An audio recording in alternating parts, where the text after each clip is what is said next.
Series start பண்ணலாம்னு நினச்ச முதல் நாளே இந்த மாதிரி சம்பவம் ஆயிடுச்சுங்க. வணக்கம் நண்பர்களே, 100 நாள் ஒழுக்கம் சீரீஸில் இது நாள் 1. காலையில் 5 மணிக்கே ஏஞ்சி நம்மளோட மிதி பயிற்சியை ஸ்டார்ட் பண்ணிட்டோம். ஸ்ட்ரைட்டாக நம்ம வீட்டு பக்கத்தில் இருக்கிற பூங்காக்கு ஒரு விசிட்டை போட்டு ரன்னிங்கை ஸ்டார்ட் பண்ணிட்டேன். ஓடின ஓட்டத்தில் தொண்டையே பாலைவனம் ஆயிடுச்சு. சரின்னு சொல்லிட்டு தண்ணி குடிச்சிட்டு கொஞ்ச நேரம் காலை ஸ்ட்ரெச் பண்ணலான்னு உட்காந்துட்டேன். உடம்பு ஹீட் ஆனாலும் அது காம்பன்சேட் பண்ணுறது குழு குழுன்னு காத்தும் அடிக்குது. அங்கேருந்து காஃபி குடிச்சிட்டு வீட்டுக்கு வந்துட்டேன். எங்கள் வீட்டு சாப்பாடே கொஞ்சம் வகை வகையாக இருக்குங்க. காலை உணவுக்கு சேமியா உப்புமா. கல்லூரிக்கு போகிறதுக்கு ரெடி ஆகிட்டு அந்த டிரான்சிஷன்ல அப்படியே வீட்டுக்கு வந்துட்டேன். வந்து அடுத்த செகண்ட் நம்ம மத்தியான மீலுக்கான ப்ரிப்பரேஷன் ஸ்டார்ட். மத்தியானத்துக்கு 4 முட்டை பாயில் பண்ணிக்கலான்னு ஒரு பிளான்.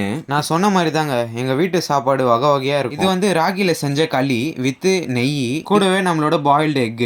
சாப்பிட்டு முடிச்சுட்டு கொஞ்ச நேரம் மொட்டை மாடியில சில் பண்ணலான்னு வந்துட்டேன். இன்னும் கொஞ்ச நேரத்திலே வெயில் தாக்கிருச்சு. சரின்னு சொல்லிட்டு நம்ம இந்த சீரீஸ்க்கான கால்குலேஷனை போட ஸ்டார்ட் பண்ணிட்டேன். என்னோட மெயின்டெனன்ஸ் கேலரிஸ் பாத்தீங்கன்னா 2200 வருது. லைட்டா பல்கிங் பண்ணலான்னு சொல்லிட்டு ஒரு 500 கேலரி எக்ஸ்ட்ரா சாப்பிடலான்னு ஒரு முடிவு. அப்படியே கூடவே நம்மளோட டயட்டையும் எழுதிட்டு அதோட பட்ஜெட்டும் போட்டேன். நாம ஜிம்முக்கு போறதுக்கு முன்னாடி சுகர்லெஸ் காஃபியோட மேக்கிங் ஸ்டார்ட். என்னன்னே தெரியலங்க, காஃபியே தொடாத ஆளு இப்போலாம் டெய்லியும் காஃபி குடிக்கிறேன். அங்கிருந்து நம்ம சைக்கிள் எடுத்துட்டு ஜிம்முக்கு கிளம்பிட்டோம். நம்ம சைக்கிளில் ஒரு சின்ன பிரச்சனை. அது என்னன்னு பார்த்தீங்கன்னா, இந்த சீட்டு ஆடினே இருக்கு. இது நான் கண்டுக்காம அப்படியே விட்டேன்னு வைங்களேன், என்னோட பேக் ஒரு நாள் பஞ்சர் ஆயிடும். இன்னைக்கும் லாக்காடா அப்படின்னு பார்க்கும்போது தான் நம்ம செக்யூரிட்டி ஆயா நம்மளுக்கே ஒரு பிராங்க் வச்சிட்டாரு.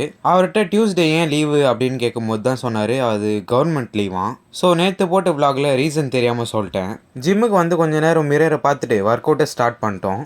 ஒர்க் அவுட் முடிஞ்சிட்டு ஸ்ட்ரெச்சிங் பண்ணும்போது இந்த சம்பவம் நடந்தது. அதாவது என்னோட ஷோல்டர் டிஸ்லோகேஷனு. கைஸ், எனக்கு 6 மாதம் முன்னாடி வாலிபால் விளையாடும் போது ஃபர்ஸ்ட் டைம் ஷோல்டர் டிஸ்லோகேஷன் ஆச்சு. இன்னைக்கு என்ன ஆச்சுன்னே தெரியல, வெறும் வார்ம் அப் பண்ணும்போது அப்படியே டிஸ்லோகேட் ஆயிடுச்சு.